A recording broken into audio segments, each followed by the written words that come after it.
kulanti wacan oo wanaagsan daawadayaal dhamaantiinba meel kasta oo aad inaga la socotaan ku soo dhawaada mar kale iyo wararkii iyo barnaamijyadii helenka Soomaaliyeed ee maxalliga ah ee Midnimo TV oo aad sabti kasta 8 iyo barka fiidnimo kala socotaan magaalada Gothenburg ee caasimadda labaad ee dalkan Sweden.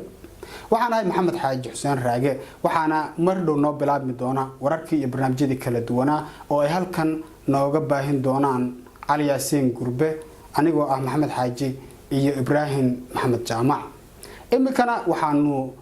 ooda kaga qaadi doona ama ku bilaabi doona warkii naga soo gaaray gudaha dalkan Sweden oo uu u diyaar yahay Ali Yaasiin Gurbe.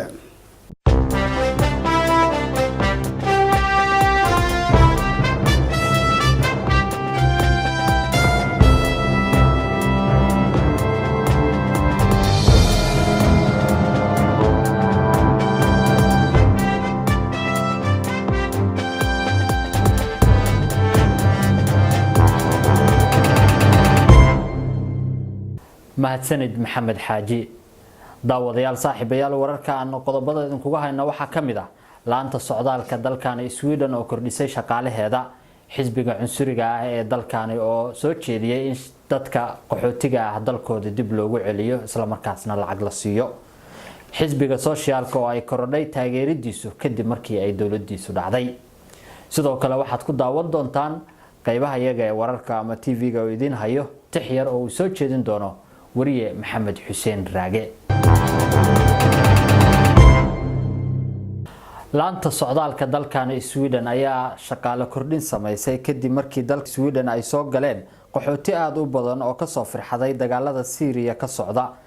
ayaa waxay laanta socdaalka dalkan kordhisay shaqaalaheeda shaqaale kordhinta ay ku dhaqaaqday laanta socdaalka qaybteeda magaalada Malmo ayaa gaartay 3 bilood gudahood oo ay shaqaaleeyeen in ku dhow 1000 qof taasoo loo sameeyay qaxootiga oo tirada ka batay iyo shaqaalihii oo aad u yar si kastaba ha ahaatee dalkan Sweden ayaa sanadkan waxa soo galay in ka badan 80,000 oo ruux iyadoo la filayo sanadaha soo socdana ay qaxootigu intaas ka sii bataan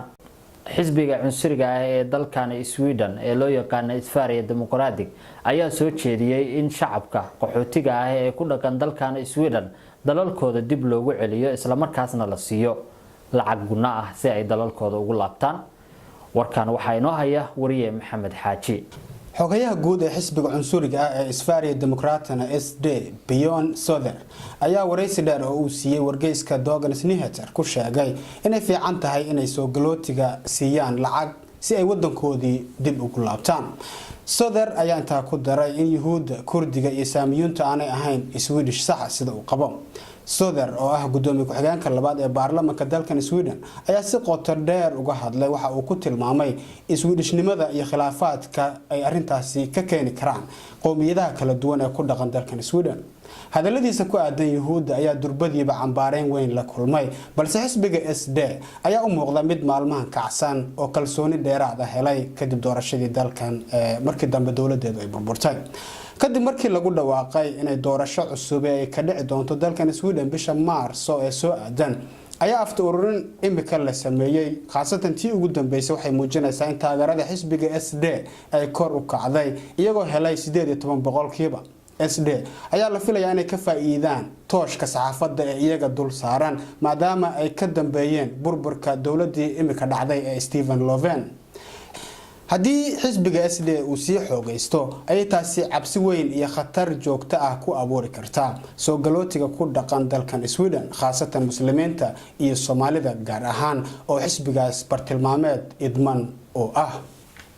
xisbiga socialka ayaa waxa soo kordhay taageeridii ay u hayeen shacabka reer Sweden tan iyo markii dawladda Sweden ay dhacday isla markaana la go'aamiyay in doorasho dib loo qabto ayaa waxa uu soo badanayay taageerida ay shacabku intooda badan u hayaan xisbiga talada hayay ee socialka ablaablayna sameeyay ayaa lagu ogaaday in 3.5% uu kor u kacay taageerida xisbiga taasoo ka dhigaysa in rajada doorashada soo socota ee loo balansan yahay bisha March ay guul ku raacdo xisbiga socialka dhanka kale xisbiga isagu sida weyn uga soo horjeeda qaxootiga ee lagu magacaabo Isfariya Democratic ama cunsuriga ayaan waxba aysan iska bedelin taageeridiisa loo hayo inkastoo dadka siyaasadda falanqeeya ay sheegayaan in doorashada soo socota ay guul darro soo wajihi doonto waa tahay daawadayaal saaxiibayaal haatana waxaad ku soo dhawaataan xigmada barnaamijka ama TV-ga midnimo oo toddobaadkan aynu ku soo qaadan doono shuruudaha siyaasiga looga baahan yahay waa kuma yaa noo akhrin doona waa maxamed xaaji oo noo soo jeedin doona waa tahay daawadayaal ku soo dhawaada qaybta xigmada barnaamijka hilinka midnimo TV waxaana maanta ku eegi doonaa tix yar oo aan sameeyay anigoo maxamed xaaji waxaan ku saabsan tahay dabcan inta badan waxaan aragnaa in aan aad u jecelnahay inaan helno siyaasi toosan walow ay dhib badan tahay marka la eego xaasil iyo maxsuul in shacbi waxoogaa ay ka yara khaldan tahay ay soo saaraan siyaasi saxan haddaba anigoo eegaya sababta siyaasigeenu uu u khaldamo oo runtii gacan weyn ay ku leeyihiin shacabku ayaa waxaan sameeyay tix yar oo aan cinwaan uga dhigay shuruudaha siyaasiga marka aad eegtid shuruudaha siyaasiga ayaad ogaanaysaa hadhow waxa uu noqon doono siyaasiga aad doorato ama aad taageerto tixduna waxay ku bilaabanaysaa sidatan siyaasigeenna saxiix weyne sacab geelle sixunku doode silac dhagayste qabyaalad soohe sariig laawe saanad leexis saliidda iibshe saqiir rajaliye sunta hargaha tolkiisa salbe salaanka yeele halkiisad yaallo sanka la raace saf wanaaje soomaali aase musuq kasaate xumaanta saadshe wanaagga suulshe deris u sacbis waxaan ka wadaa wadamada deriska dantii ka zaahid xumaan sifeeye shahaada suur saamo weyne socod kama daale safar kama baaqde sadna kama keena iska saxiixe soor u doode suud qurxoone qalbi siloone saamo weerle soomaali qaybshe inta ayuu ku egyahay ama ay ku eg tahay jiiftadii yareyd ee aan u bixiyey shuruudaha siyaasiga oo aan isla anigu dabcan sameeyey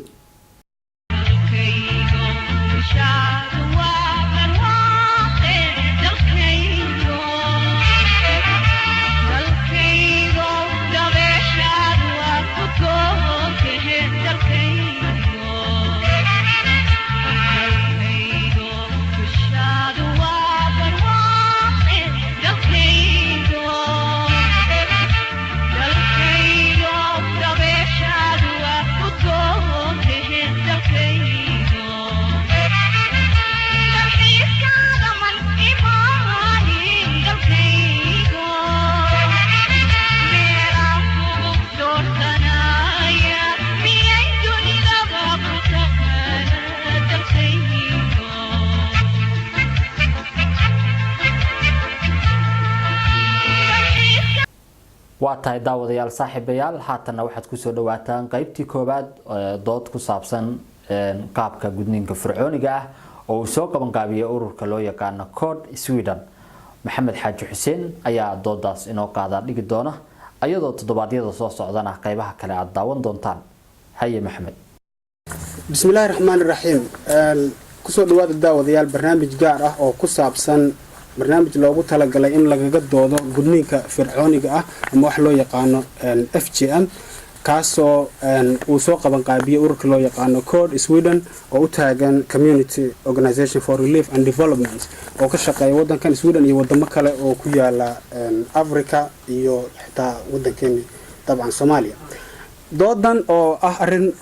runtii dadku in badan ay ka hadlaan balse aan wali si wanaagsan aan loo qodin ama la isula fahmin ayaa waxa ka qayb qaadan doona Sheekh Maxamed Macalin Guure oo ah aqoonyahan Soomaaliyeed iyo sidoo kale nin diinta Islaamka aqoon u leh waxa kale oo nala jooga Sheekh Cabdiraxmaan Sheekh Maxudiin Cali oo dabcan wada taqaanaan oo isna ah aqoonyahan iyo Sheekh Soomaaliyeed dhinacayga midig waxa fadhiya Raaliya Sheekh Amiin oo iyadna ah activiste iyo sidoo kale aqoonyahanada Soomaaliyeed iyo Faadimo Daawud Axmed oo ah qof way arag ah sidoo kalena dabcan arintan gudniinka fircooniga wax badan kala socota doodan waxaa laga baahin doonaa hilinka midnimo TV oo ah hilin maxalli ah oo ku yaala magaalada Gothenburg waxaana dooda qaban qaabinaya ama qaybin doona anigoo maxamed xaaji xuseen raage kaamirada waa saaxiibaday Ibrahim Maxamed Jaamac iyo Dhuux haddii aan ku bilaabo adiga faadimo daawud gudniinka fircooniga dhibaatooyin badan oo kala duwan oo jir ahaan iyo maskax ahaanba la dareemi kara ayuu leeyahay maxaad is leedahay waa uu mudan yahay in lagu difaaco gudniinka fircooniga oo uu ku fiican yahay bismillaahi raxmaani raxiim runtii gudniinka fircooniga ah kelmadan fircooniga ah horta dhawaanahan ay timid laakiin annaga waxaan qabnay dhaqan ahaan soo jireen ahaan mii iyo magaalo oo hooyooyinkeenii fackafac ahaay awowayaasheenii ay aaminsan yihiin gudniinkan gabdhaha la gudaayay inuu u kala baxo qeybo kala duwan mar waaye gabadhii soomaaliyeed ee soo barbaartay ee soo gaartay qaangaar ee rabta inay guursato marwo reerle ay noqoto dhaqankeeni wiilka soomaaliyeed gabar aan la gudin oo aan bikro ahayn weliba waagii hore annaga jaahilnimo ha noo geyso ama wax kale ha noo geyso waxaan ku xisaabtami jirnay masago ha marto masago meesha meel taabata keliya waa tahay haddii laga soo tago waxay inaad aaminsan tahay in gudniinku uu yahay dhaqan soomaaliyeed taariikhiyan markii la fiiriyo gudniinku waa wax ka soo jeeda faraacinadii masar sidoo kale markii taariikhda la fiiriyo waxyaabo badan oo waxaa jira sheegaya in uusan ahayn ama muujinaya inuusan ahayn dhaqan islaam walaa dhaqan soomaaliyeed mararka qaarkood uu ahaa saacsi ama sixir wax camal ah oo dadkii hore ay markay keenayaan u adeegsan jireen ritual ahaan in gabadha markii ay guursanayso ka hor saacsi ahaan loo sameeyo kadibna dadkii sii waday oo sii qaatay ay xitaa iyagoon fahamsaneen asal ahaan meeshuu ka yimid ay sii dabaqeen diinta islaamkuna dabcan kasoo horjeeda waxaa culimada ka hadli doonta marka sababta aad leedahay waa dhaqan soomaaliyeed maxay tahay 28 wadan oo afrikaan ah ilaa dhowr wadan oo ay Ciraaq Malaysia Indonesia iyo wadamo kale kamid ah lagaga dhaqmaa sababta dhaqan soomaaliyeed u tahay maxay tahay waxay dhaqan soomaaliyeed u tahay markaan taariikh ahaan dib u raaco anigan kula hadlayo waxaan qoray buug teesa ah ee ka sheekeynaya dabshidka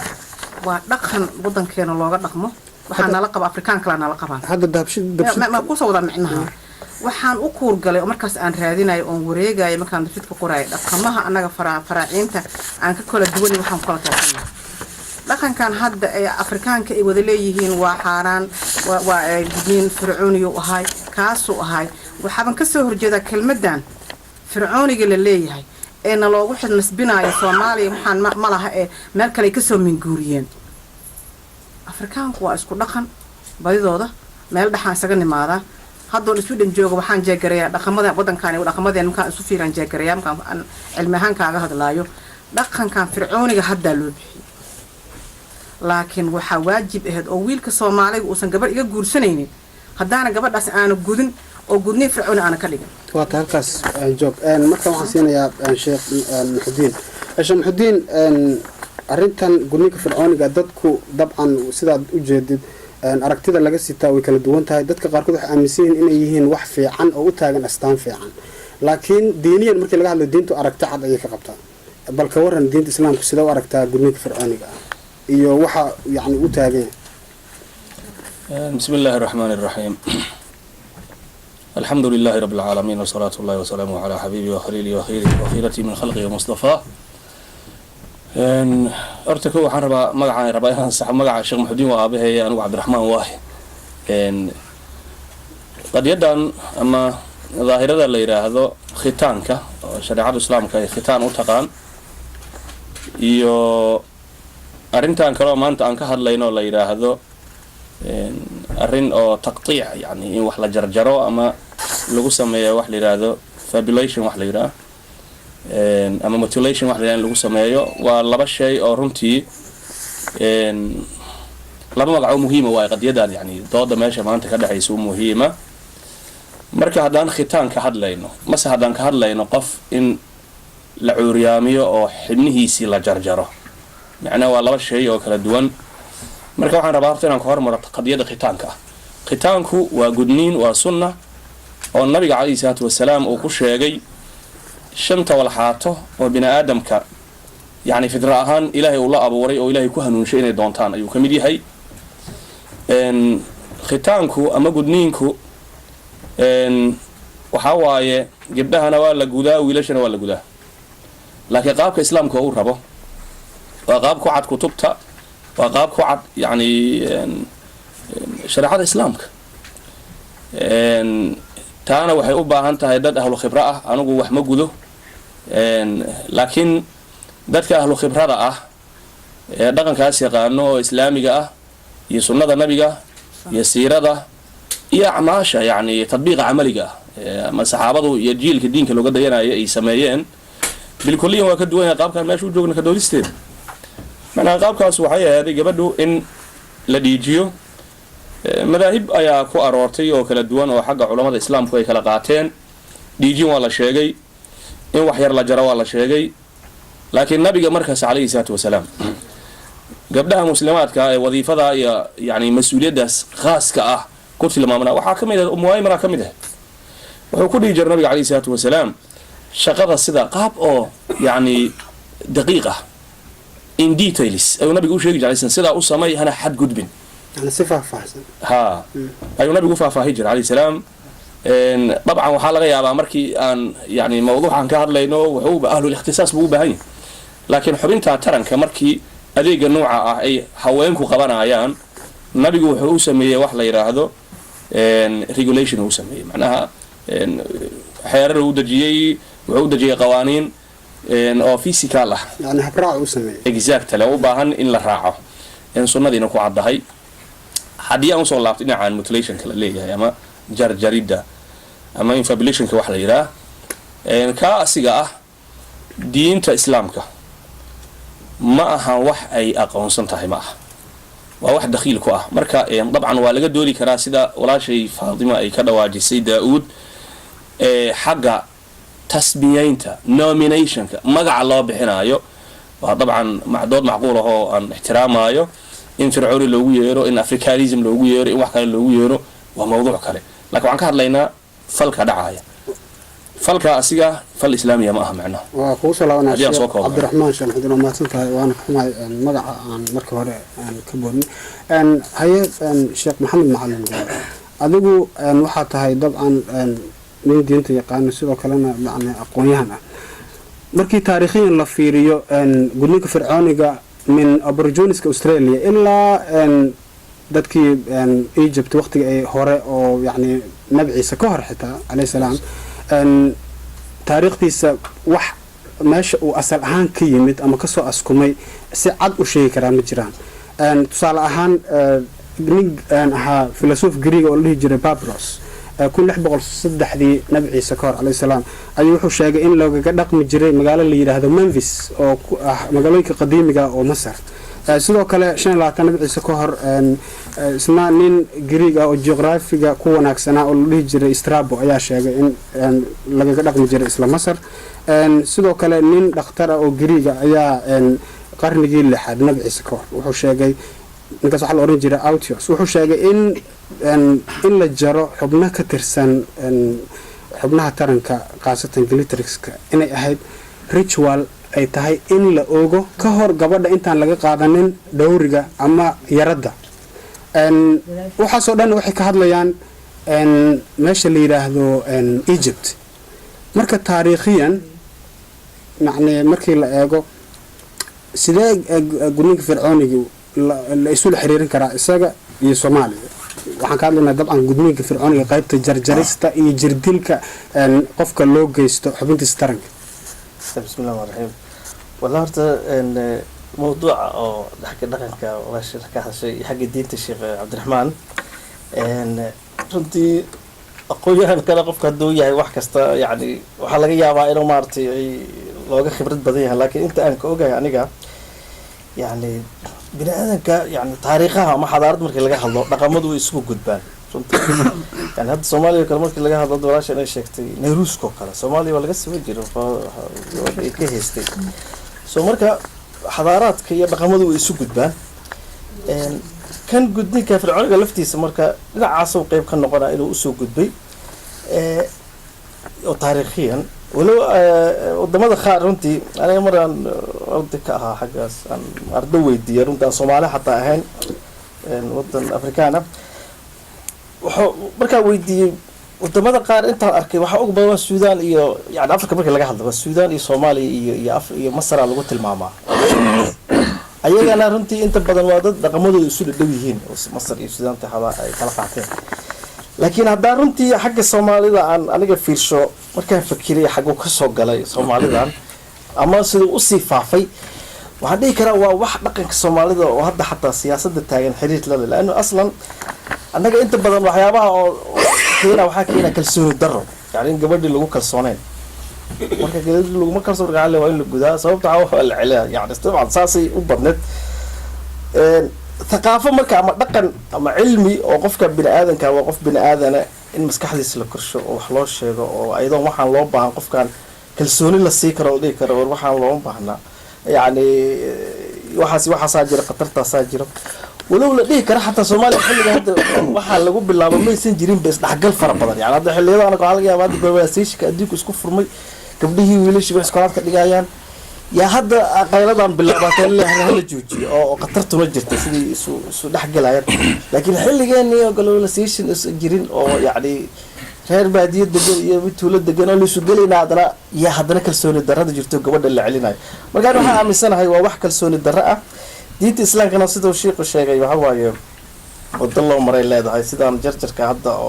Soomaalidu ku dhaqantana diinka ma waafaqsana marka waxaan dhihi karaa waxa asal u ah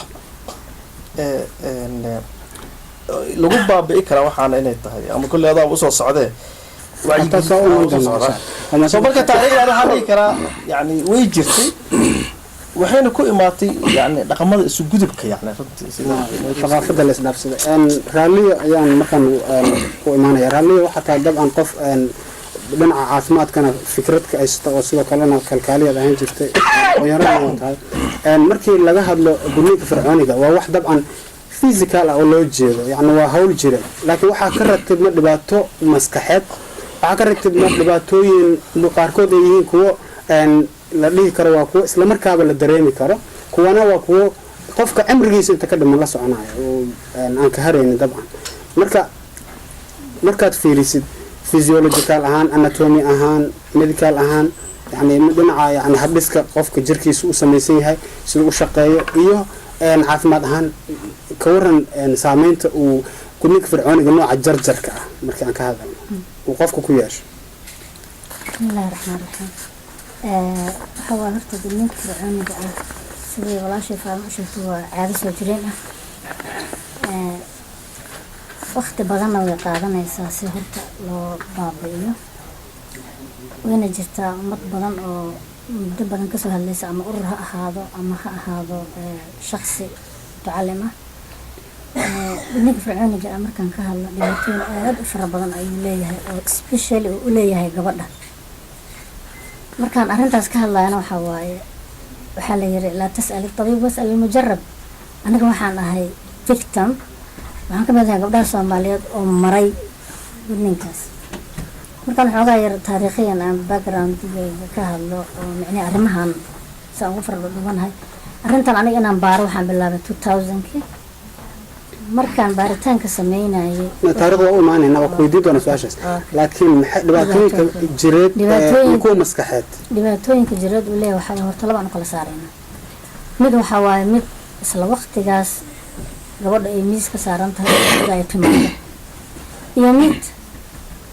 waqti badan qaadanayso ay ugu yeeraan maxay qoladan maxay daraadeedka long lasting waxa waaye mid nolosheeda la soconaysa tan marka kow imaanayso gabadha miiska ay saaran tahay waxa waaye horta kow gabadhan waxay dhaysaa la gud laakiin iyada ma oga wax ka imaan doono hooyadii waxay leedahay gabadhaada hagaajisid laakiin ma oga wax ka imaan doono gabadhii markay hal igu leedahay way faraxsan tahay sababtoo tahay waxay aragtay gabdhada la guday laakiin marka masraxa jaa naagtii wax gudaysay wixii aragto oo gabadha lasoo qabto horta kow shoogay qaadi karta shoogaas oo keeni kara xataa inuu qofku u dhinto bini'aadamka waxaa imaan kara dhiigbax oo goobtaas markaas lagu sameynayo xid hadduu go-o ilaan waxa sameynayo ma aha dad oo well qualified waxa waaye dad iska maxay dhaqameed umulis dhaqameed ah dhiigbax inuu ku yimaado gabadh inay shoog qaado intee tan ay qaado gabadha waxaa laga yaabaa xataa in markaas u yimaado problem oo markay gabadha dhiig baxaas oo socdo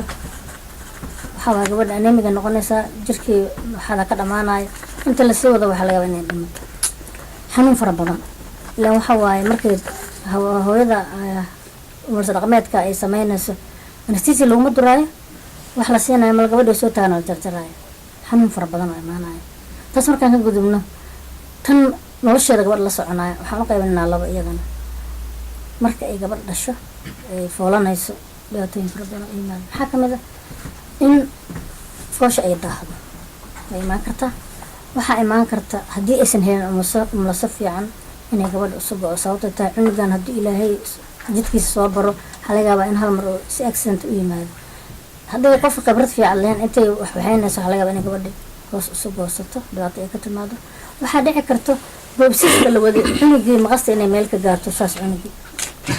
dhaawac uga yimaado hooyadii way dhiman kartaa cunugan waa dhiman karaa waxaa hooyada ula sii jira inay teetana qaado waxaa ula jira in ay infection qaado infectionka waa barooya waxaa laga yaabaa inay HIV xataa qaado sababta tahay qalabkan lagu sameynayo maha qalab sterile ah ma laga yaabo in ay maxaa habkii loogu talagalay la mariyo oo la nadiifiyay waxaa laga yaabaa in qof hore lagu soo dhaliyay qofka lasoo dhalinaa uusan caafimaad qabin tana lagu dhaliyay saas ay dhibaato ku timaado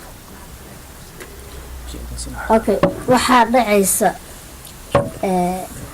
inuu jiro problem intay gabadha nooshahay la socdo maxaa kamid ah kaliya xanuun waxay gabadha maxaa ku dhici kara infection joogto ah haddii qalabkii uusan nadiif ahayn waaba tan la leeyahay HIV qaadisa oo asna nolosheeda la soconayo waxaa laga yaabaa inay dhalmo la-aan keento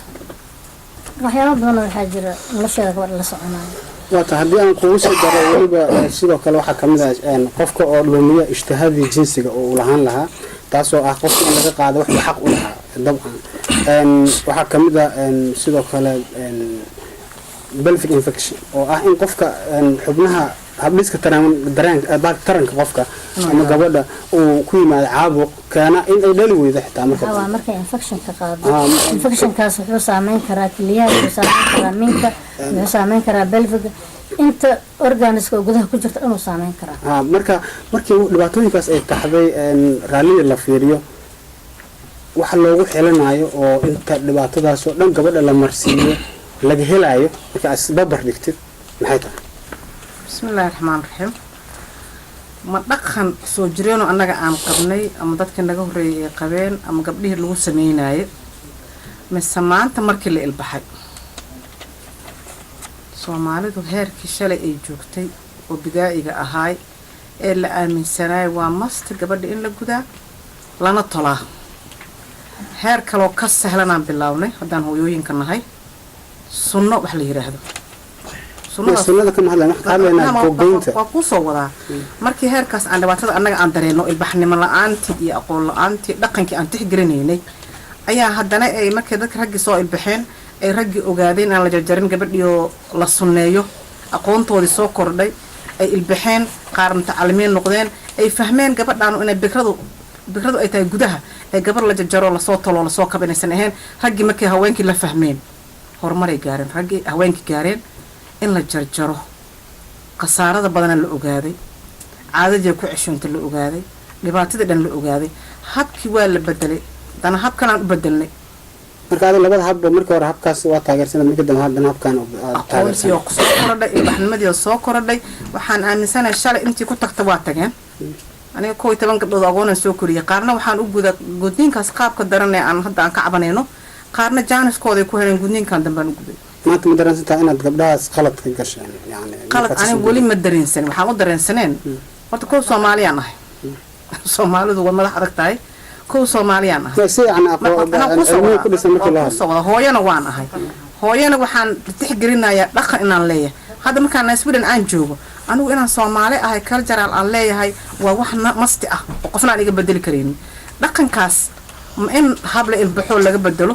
wiilashan dhalinyarada ahay ee ilbaxaan nagu raacayna gabdhihi aan jeexjeexin naftooda ay dhibka ayaga badan xaggooda ka imaanayay oo jajarid aan isla wada yareeno horumar inaan soo gaarno hab caafimaadkii baayo ka sheekeynayso muhiim ah waxay diinta ka qabto laakiin culimo waa joogto culimo la'aan ma aanay ahayn laakiin wax baa si ahaayo dhaqankii culimadii iyo diintii dhaqankii ayaa dhaqanka inta la hormariyo cummadu waxay xooga saari kareen nolosha kale hore saari jireen laakiin gudniinkan hoose ee habruhu maamulanayaan oo midida afka lagu maamulayo oo biro lagu sameynayo ee malmal lagu shubaayo ukun lagu shubaayo shaqada goysmada ka hadlaysan goysmada waxaa ka sadana cudurro badan ay abuurtay malmal gabadhii lagu shubo markaad soo korto malmalkii meesha bukanayo sabay caafimaadka dhaarta laga sheekeynayo marka hadda madaaba la ilbaxay waxaan baan aaminsanahay waxaan ka rabaa faa'iido hal arrin inaad ka jawaabtid yani markaas aad waxa ay sheegtay labada qaab inaad sameyn jirto qaabkaas hore markaad sameynaysaa aan muhiimada saarayna markaas aad sidaas sameynayseen oo gabadhii aad malmal iyo wax ku shubteen oo aad gogoyseen oo aad jarjarteen oo aad baabi'iseen oo aad jirdil u geysateen maskaxan niyad ah caqli ah iyo mid jireed waxa u xilanayseen oo aad dareemi karteen inay waxaano dhibaato ah loo sameyn karay oo ay yani waxa jira moogta wax aad samaysid adigoo og faa'iido inay ku jirto oo faa'iidadaas darteed u sameeya waxaan wax loo yaqaan tadxiya ama yani sacrifice danta ku jirtay aan rabaa inaad ka hadasho danta ku jirta baan kaaga hadlay haddii aan ku markii hore hab bidaaya aan ku jirnay oo dhaqankeena bidaaiba uu ku jiray waxaan ka rabaa inaad tirahdid yani gabadhu way dhowrsanaanaysaa waxbaas suwa kuu soo wadahay hab bidaaya aan ku jirnay aqoonteena yareed haddana muhiimadda aan saarayna gabadha bikra ahaad danta ku jirtay waxay ahayd وكلنا سعيد وسؤالها ودسين دون أنا قبل بكرة أحد يعني يقول جست أنا لا يقول سمي وهو إذا يقول سمي مهمة ده مركز القبي أو دخلها نوقف في السنة أو إن الدرجات للسي وإن قبل أسترنات ما كان ده قبل يسوق عن جرته هرمونس كاس سبيشال أو المكتب أو كرايو مجتمع يدح جلينين أو قبل والبجور جدا دونس شو كان سيجور جدا هاي سيدا هاد نطلع في الحق على فين اللي هذا إيسنجير وحن كنت حديرها قبل الدورسان تهاي بكرة أيه تهاي بريمر كي لا يصعد دون تقبل بكرة وحلقة كي إنه عيبين عن ديار صلوا هاي أن سعدي سؤالها أنا من دونا وأن أن سجنا سؤالها بان كنت هذا وأن دقيستا كذب سؤال ودتك ومن دونا دتك ويحي فكرة ودك هذا دونا قف فكرتها يقف في كلام سؤال ويدين دونا أن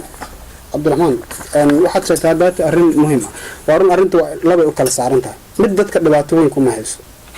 طبعا دينتنا ويك هذا سلات شكتي مدتك دبعتها كويس أو أي تاين عندهم استغنى ومدن FGM كا أما female genital mutilation كلو يقال مدة مركان كهذا إنه تاريخيا إلى كون سجال بقول تداتن كي سديتن كي كور وحال إسكدي جري circumcision أما جدمين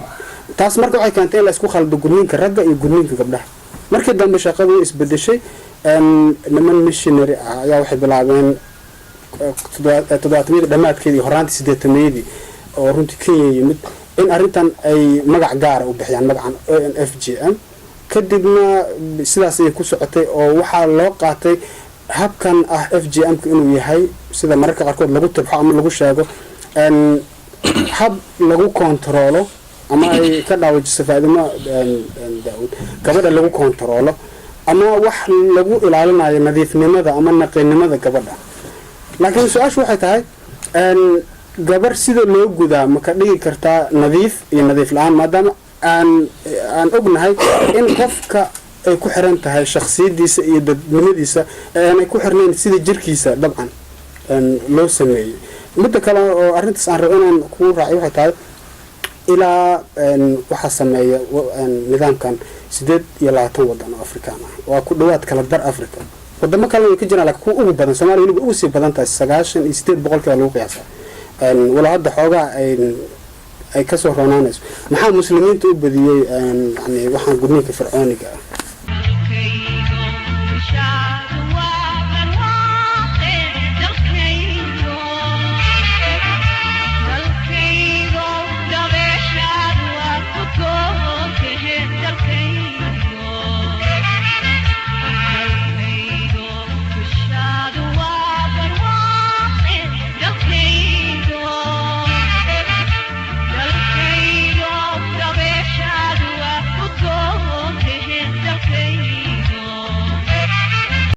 وهاجاك داودياله ولي waxaan bartan kaga jirnaa barnaamijyada xiisaha badnaa ee kala socoteen midnimo TV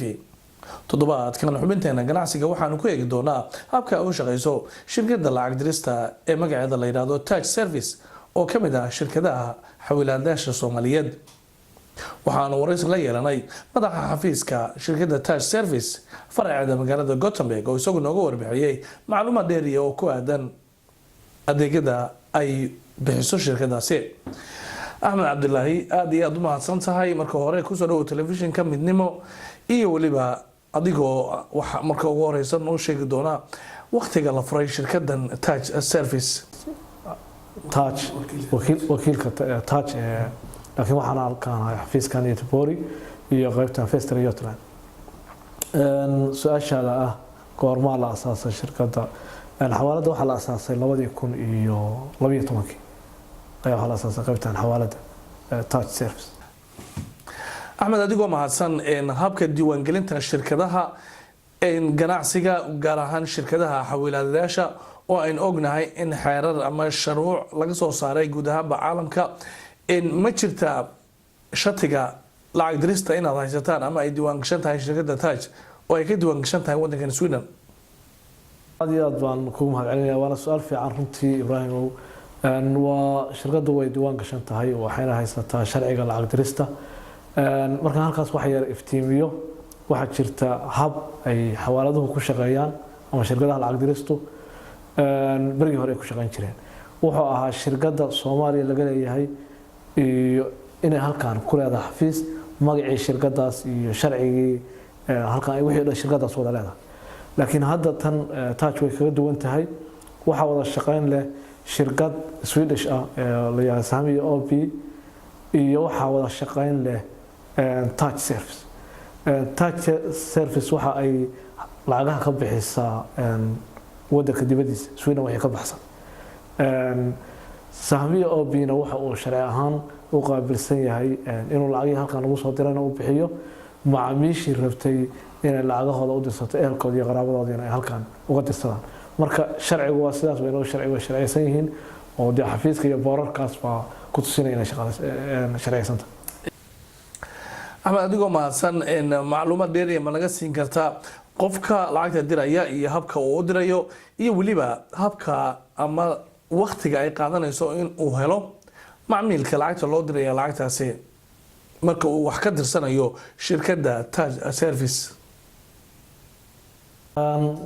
waxaan u qabanaa adeegyada aan u qabano waa dadka inaan u dirno lacagahooda si dhaqsiya aan ugu gaarsiino meelihii ay ugu talagaleen in macaamiilkii halkan joogay lacagtiisii si ammaan ah oo safe ah oo degdegsiya badan ay ku gaarto meeshii ugu talagalay caalamka guud ahaan. absolutely habka aanu horta ku shaqeynaa waxa weeyaan waa intiisa badan markii laga hadlayo qaybta Soomaaliya waxaan ku shaqeynaa mobile money transfer. mobile money transfer waxa weeyaan qofkii oo jooga gurigiisii ama beertiisii ama xoolihiisii la jooga isagoo aan xafiis u baahan ayaan waxaan ugu geynaynaa telefoonkiisa lacagta ugu shubaynaa annagoo halkaan joogna waxay ku gaaraysaa wax ka yar ilbiriqsiyo ama wax ka yar 30 second ayay qofkii lacagtiisa ku gaari kartaa isla markaasna waxaan qofkii kale lacagta dirayay u soo dhacaysa message ogeysiinaya qofkaas inuu lacagtiisa helay waxaasoo dhan waxay wada dhacayaan sikinadaas gudahooda. axmed adigoo mahadsan halkaasi haddii aan su-aalkaasi weydiiyo qofkii lacagtii halkan uu ka dirday waxaan u diray qofkiisii qofkaasina waxaa suurtagal sida aad sheegtay in uu haysto ama uu lacagtiisa si ka heli karo mobilkiisa gacanta sidee buu qofku ogaan karaa mobilka uu wato in lacagii markaasi ay soo gashay. absolutely waxa weeye qofkan waxa u soo dhacaysa wuxuu ku leeyahay shirkadda Golis ama shirkadda Hormuud ama shirkadda Telesom ayuu wuxuu ku leeyahay konto waxaana telefoonkan ayaa waxa ugu xiran kontadiisii sidaas waxa markii lacagta u soo dhacdo waxay u sheegaysaa in lacagta qofka u soo diray iyo meesha uu soo diray iyo sida oo kale lacagtu cadadkeeda intay tahay iyo inay kontadiisa ku jirto sidaas marka qofkii wuxuu ku ogaanayaa inuu lacagtaas haysto wuxuuna u isticmaalayaa si fudud ayuu hadduu rabo inuu cash uga soo baxana wuxuu kala soo bixi karaa dhammaan xarun kasta oo ganacsi ee Soomaaliya ka furan hadday tahay qudaarlaha hadday tahay dukaanlaha maqaaxida shaahalaha waxa ay doonto oo ayuu wuxuu kaga qaadan karaa lacagtiisii sidaas oo kale wuxuu kaga qaadan karaa qofkii aan lahayn adeegaasi wuxuu ka qaadan karaa xafiiska Taj ee ku yaala xarumaha dhammaan Soomaaliya ee ku leeyihiin shirkadahaas ayuu tagayaa lacagtiina saas uga qaadanaya hadduu cash u baahan yahay haddii kalena mobilkaas uu isticmaalayo. axmed adigoo mahadsan waxaa jirta ganacsato soomaaliyeed oo iyagu lacagaha adduunka u dirsada ma jiraa shirkadiina Taj Service in ay wada shaqayn la leedahay bangiyada qaar si ganacsatada qaar ay u isticmaalaan in ay wax dhigtaan ama lacagta ay dhigtaan ama ay ka dirsadaan xawlaadda Taj Service? absolutely waanu leenahay bangiyada waxaan wada shaqayntaan leenahay Salama Bank ama Salama Financial Bank. Salama Bank wuxuu ku yaalaa dhammaan magaalooyinka waaweyn ee Soomaaliya sida Hargeysa, Boorame, Burco, Berbera, Boosaaso, Garowe, Galkacyo, Muqdisho, Kismaayo iyo dhammaan magaalooyinka kale ee Beledweyne iyo Jowhar magaalooyinka waaweyn ee Soomaaliya ayay waxay ku leedahay xarun ku leeyahay qofkii ku leh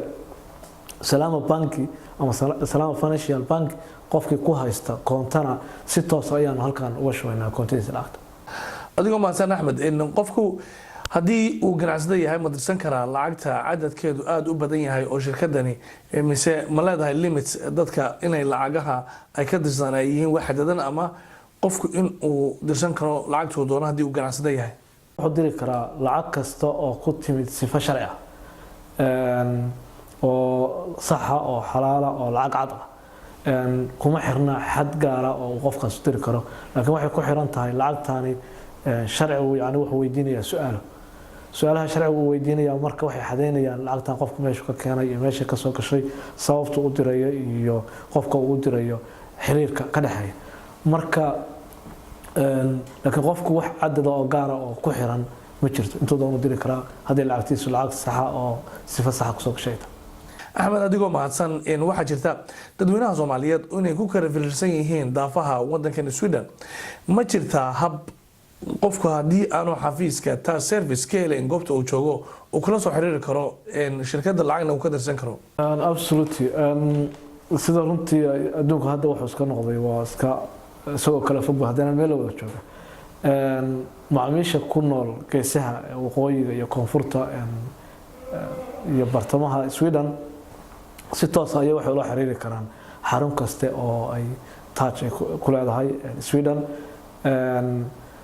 waxaanu ku leenahay runtii nastan magaalooyinka ugu waaweyn Sweden oo dhan waxaanu ka leenahay xarumahaas dadku waxay isticmaali karaan telefoon isticmaalaan waxay isticmaalaan HMC-da iyaga isticmaalaan waxay isticmaalaan waxa la yiraahdo email ay noo soo diraan qofku marka meel kasta isagoo jooga una soo gaari kara waana ugu adeegnaa runtii dadka waqooyiga jooga iyo koonfurta inaan waxa la yiraahdo lacagooda u dirno iyagoo isticmaalaya koontada ay lacagtooda ku soo shubay. axmed adigoo mahadsan waxaan soo gaarnay gabagabadii barnaamijka ma jirtaa hab casri ah oo aad kaga duwan tihiin shirkadaha kale ee shaqada ama adeeg aad bixisaan oo kala bixiya? runtii waa su-aal weyn aad baan usoo dhaweynayaa su-aashaas waxaanu kaga duwannahay xawaaladaha kale ama shirkadaha kaleeto wax badan baanu kaga duwannahay sida guud ee caadiga ee lacag dirista sida guud ee waxa la ilaalinta sharciga isaga mid baanu kana xagga raydka iyo khidmadda isaga mid baanu kana balse waxaanu ku kala duwannahay aaladda aan isticmaalayno ayaa waxay tahay aalad casri ah aan qofkii ugu dirayno telefoonkiisii si live ah isagoo qofku xafiis aan tagin isagoo qofku taginin waqti badan uusan ku dhiminin qofkii marka amaan ahaan waanu kaga duwannahay qofkii wixiisii telefonkii way ugu tagaysaa waqti ahaanna way kaga duwannahay qofkii isaga oo lo'diisii ama beertiisii ama geeliisii la jooga ayay lacagta u tagaysaa waxaanu kaloo kaga duwannahay systemka bangiga oo qof kasta oo bangigaas koontooyin ku leh ayaanu halkan koontadiisii uga diraynaa lacagtiisa. aad iyo aad ayaad u mahadsan tahay axmed cabdulaahi oo ah madaxa shirkadda Taj Service oo ka mid ah shirkadaha Soomaaliyeed ee lacag dirista ku shaqeeya. daawadayaal haddii aad tahay ganacsade Soomaaliyeed oo soo kordhiyey adeeg dadka Soomaalida ay u baahan yihiin barnaamij xiiso badan ayaad waxa aad ka qaadan kartaa Midnimo TV oo aad nagala socon doontaan ciwaanada shaashada ka muuqda.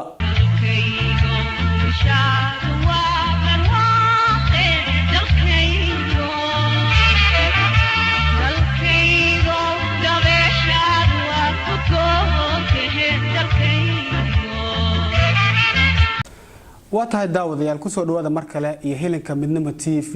oo aad kala socotaan magaalada Gothenburg oo caasimadda labaad ee dalkan Sweden idinkoo nala socda 8 iyo barka maalin kasta oo sabti ah dabcan waxaa noo suurta gashay inaanu la kulanno Piotr Kishkel oo ah nin ka tirsan ururka Idrotis oo Forenings for Falkland oo ka shaqeeya magaaladan Göteborg. Piotr, välkommen till Midnimo-kanalen. Tack så mycket. Så först som idrott och föreningsförvaltningen, för dina viktigaste uppgifter? Idrotts- och föreningsförvaltningen får uppdrag att stödja föreningslivet i Göteborg. Och det är ganska vitt uppdrag. Vi stödjer föreningarna genom att vi hjälper till att få komma igång. Det är ett konsultativt stöd. Och även vi hjälper ekonomiskt. Okej, så vilken krav sätter ni till exempel om någon vill etablera en ny förening? Ja. Så, i Sverige så har vi grundläggande föreningsfrihet. Man kan organisera sig på vilket sätt man vill. Det finns inget lag som reglerar föreningslivet, utan det är mest praxis. Däremot de organisationer, föreningar som vill söka stöd från Göteborgs stad, de måste uppfylla vissa villkor som är fastställda av kommunfullmäktige, det betyder det göteborgska parlamentet. Och för att kunna ansöka om stöd från Göteborgs stad måste man uppfylla vissa speciella krav. Man måste först och främst ha tagit ställning för demokrati som samhällssystem. Man måste tillämpa öppet medlemskap, det vill säga att om ni startar en förening så var en som kan acceptera era stadgar kan bli medlem i er förening. Vidare, man måste ha minst 15 medlemmar. Och vårt uppdrag är att stödja de verksamheterna föreningar bedriver för barn och ungdomar i åldrarna från 7 upp till 25 års ålder, samt för pensionärer, det vill säga de som har fyllt 65 år. Till exempel om det finns vissa särskilda nummer som till exempel 500-400 kan söka, om det är mer än den, det är stängt. Alltså, som jag har sagt, för att en förening ska kunna söka bidrag hos oss, då måste man ha minst 15 medlemmar i den ålder mellan 7 upp till 25, eller de som är pensionärer plus 65. Och när man har uppfyllt de här kraven, alltså när man har minst 15 medlemmar, när man har stadgar som föreningen har godkänt, ett protokoll från konstituerande möte och att man uppbär ett medlemsavgift på minst 100 kronor per medlem och år, då kan man söka kommunala bidrag. Eller annat stöd, för att det stödet som vi erbjuder, det är inte bara kontanta medel, utan föreningar som är godkända hos oss som bidragsberättigade, de kan även låna stadens gymnastiksalar, samlingslokaler, fotbollsplaner till en subventionerad låg taxa, en speciell taxa för föreningslivet. Så att det stödet som vi erbjuder, det på olika plan. Dels kan man få kontantstöd i form av bidrag, sen kan man låna stadens lokaler, gymnastiksalar, samlingslokaler, andra anläggningar, simhallar, fotbollsplaner. Och den tredje är det här konsultativa stödet. När man kommer till oss och ställer frågor om hur man ska bete sig för att få kanske en slags bidrag, eller hur ska man gå tillväga för att utöka sin verksamhet, utveckla sin verksamhet. Okay. Alla kan bygga upp nya föreningen, men det går inte ibland. De går inte fram. Så vad den som kan göra en förening framgångsrik föreningen, har du några rekommendationer på det hållet? En framgångsrik organisation, det är en väldigt bra fråga. Hur ska man göra? Man måste ha ett mål, sätta upp ett mål. Och sen måste man ha medlemmar. Det är ju mycket lättare för en fotbollsförening, för att om man startar en fotbollsförening då är målet att göra så många mål som möjligt och vinna så många matcher som möjligt och vinna kanske en serie, vilket man är. Då måste man skaffa duktiga tränare och duktiga spelare och konsekvent arbeta. Det är ganska enkelt. Däremot jag tror att du frågar om framgångsrika föreningar som kanske ni representerar, föreningar som vi kallar för invandrarföreningar. Och det finns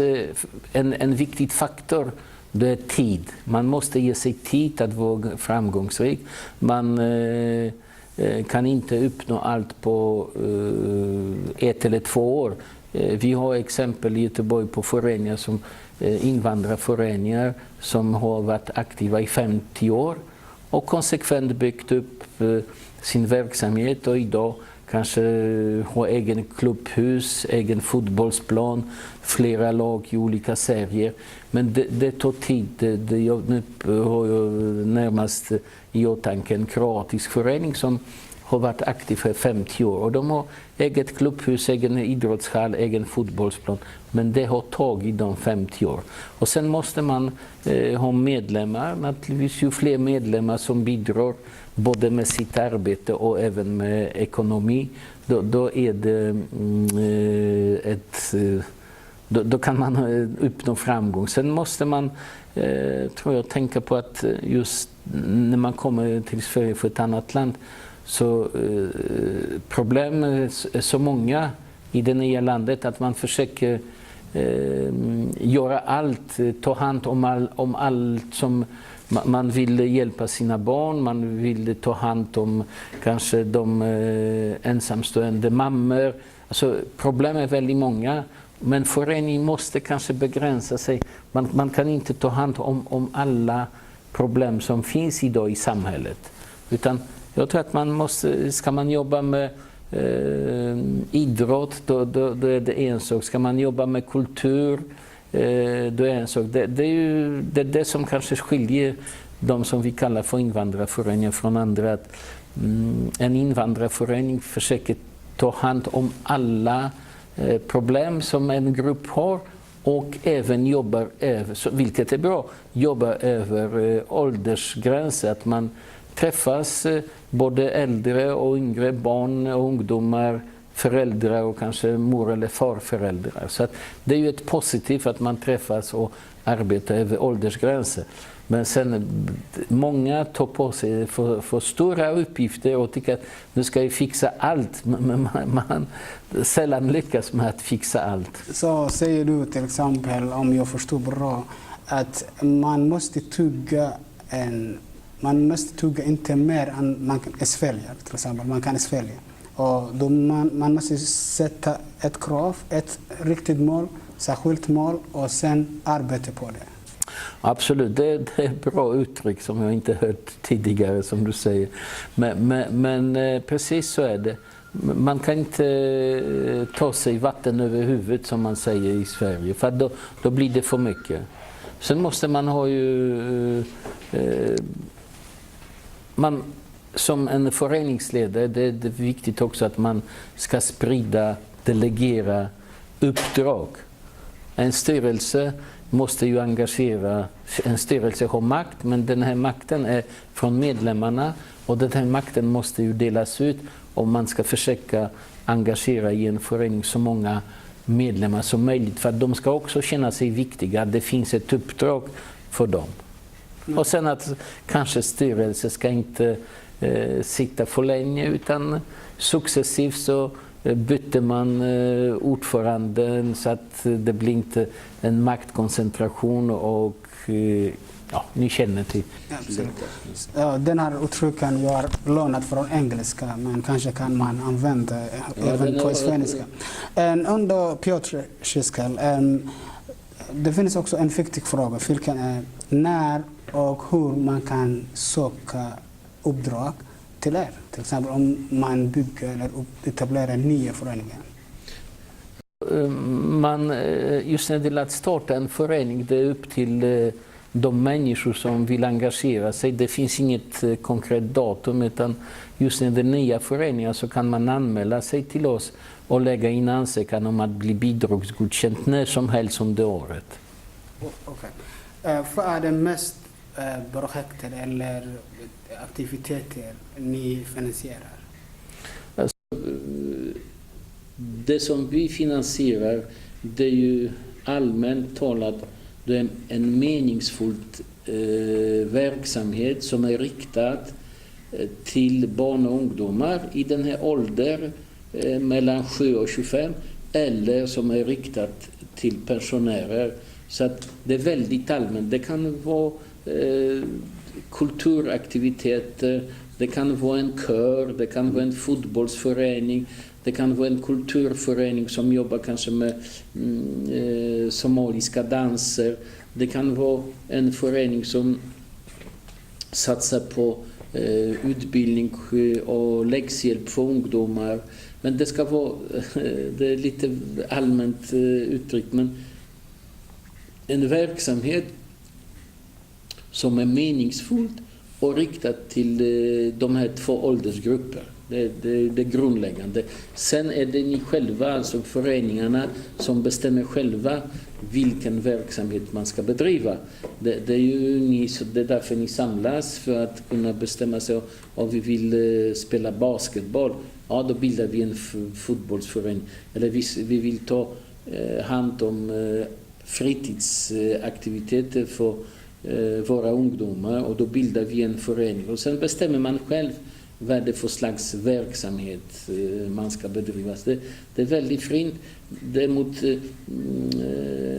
Det måste vara verksamhet, om man ska söka stöd hos oss, då den här verksamheten måste vara planerad. Den måste, för att kunna få bidrag, man måste ha minst 20 sammankomster per år. Det är i och för sig inte kanske så mycket, men ändå det finns vissa krav som vi ställer på föreningar som ska få kommunala bidrag. Okej, sista men inte minst, jag vill fråga dig en allmän fråga till exempel. Du har en erfaren person som har jobbat här eller den här idrotts- och föreningsförvaltningen för många år, jag tror. Så vad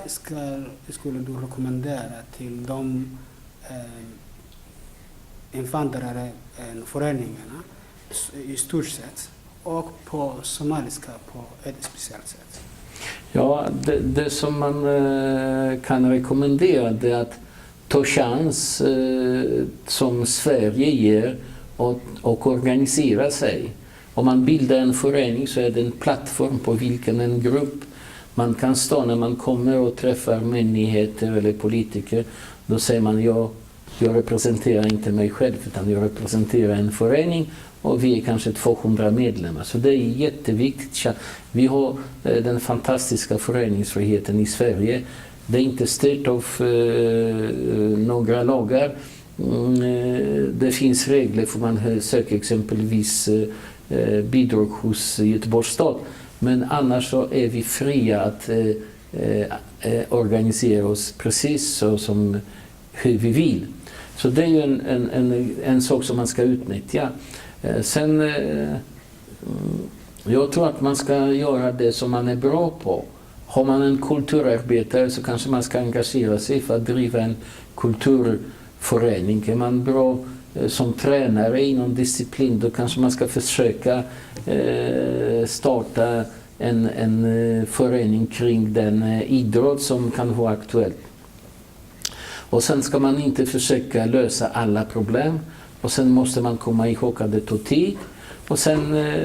vi har ju uppdrag att stödja föreningslivet. Då är det bra om man kontaktar oss, att man skaffar sig information. Och sen Göteborg är uppdelat på 10 stadsdelar. Och i varje stadsdel har ett ansvar för föreningslivet i sitt område. Och det finns ju också mina kollegor som jobbar inte centralt men lokalt, och då ska man också ta om exempelvis man bedriver verksamhet i en konkret stadsdel lite begränsat, då är det viktigt att man tar kontakt med de som jobbar lokalt med föreningslivet. Och också kanske som förut vi kan säga tugga inte mer än du kan svälja. Okej? Ja, Och säger vi om att sånt här på somaliska som tuder. Tack så mycket. Tack så mycket. waa tahay daawadayaal saaxiibayaal halkaas ayaynu kusoo gabagabaynay wararkii iyo barnaamijyadii guud oo dhanka wararku aan idila socodsiinayay anigoo ah Cali Yaasiin Gurbe halka barnaamijyada qaybihiisa kalena uu idin daadihinayay wariye Maxamed Xaaji dhanka farsamada oo nagala qayb qaatay wariye Ibraahim Maxamuud Jaamac annagoo isku duuban waxaynu idin leenahay nooli kulantee